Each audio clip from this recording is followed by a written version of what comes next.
In this short video, we'll be discussing the present perfect tense. So the way we form the present perfect tense is with have or has plus the verb in its past participle form. So for example, Santa Monica College has had the highest transfer rate to UCLA for many years. We have our verb phrase right here, has had. It's in the present perfect tense. We have has and then the past participle of have.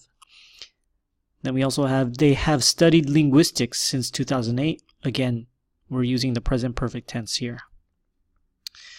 There are several uses of the present perfect tense. One of the uses is when we want to talk about an action or state that started in the past and is still continuing in the present and probably will continue into the future. For example, we have the availability of the internet has made research much easier for college students. So we are using the present perfect so we can show that the internet became available in the past. We don't know exactly when, but it started in the past. It's still true right now, and it's probably going to continue into the future. Another use is when we want to talk about an action or state that occurred at an indefinite time in the past. Indefinite meaning we don't know an exact time. So for example, we have you taken English 1 yet?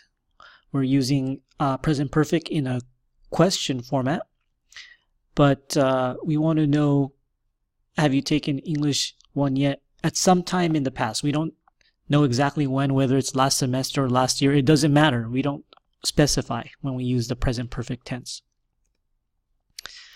Another use of the present perfect tense is when we introduce past time information in writing specifically.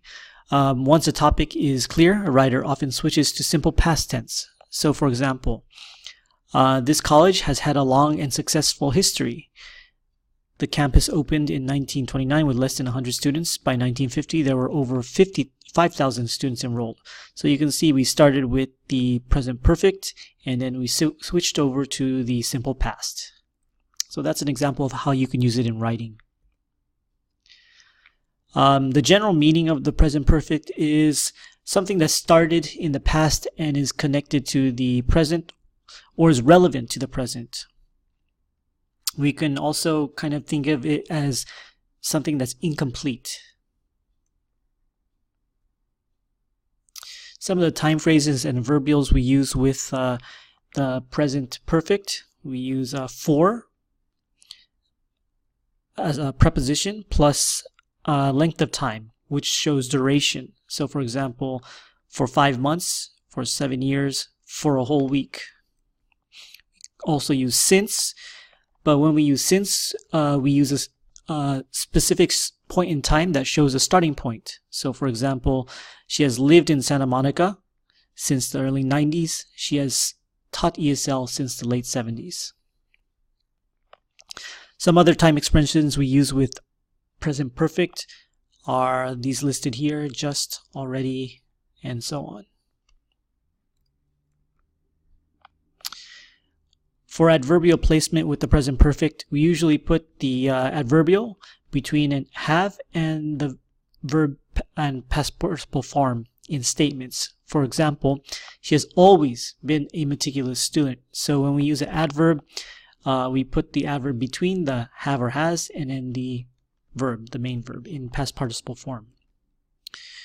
Also, when we write a sentence with present perfect but in a negative statement, we put the adverbial before have or has. So this is just kind of a timeline image of how present perfect works. We're talking about something that started in the past. We don't know exactly when, just sometime in the past, and it continues to the present, and it has relevance to the present.